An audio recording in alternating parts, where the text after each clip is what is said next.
युवक काँग्रेसने साजरा केला बेरोजगार दिन. गडचिरोलीत आज पंतप्रधान नरेंद्र मोदी यांचा वाढदिवस युवक काँग्रेसच्या वतीनं बेरोजगार दिन म्हणून साजरा करण्यात आला.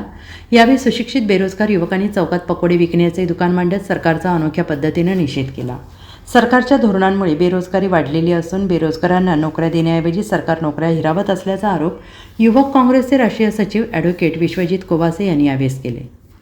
गेल्या 45 वर्षामध्ये जेवढी बेरोजगारी नव्हती ती बेरोजगारी आज वाढलेली आहे. आज युवा शिकलेला आहे परंतु त्याच्या हाताला काम नाही.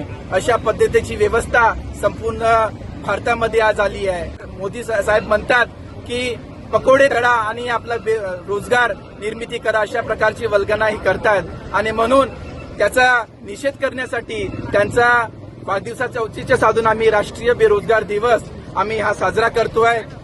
राहुल अंबादे, SBN मराठी, गडचिरोली.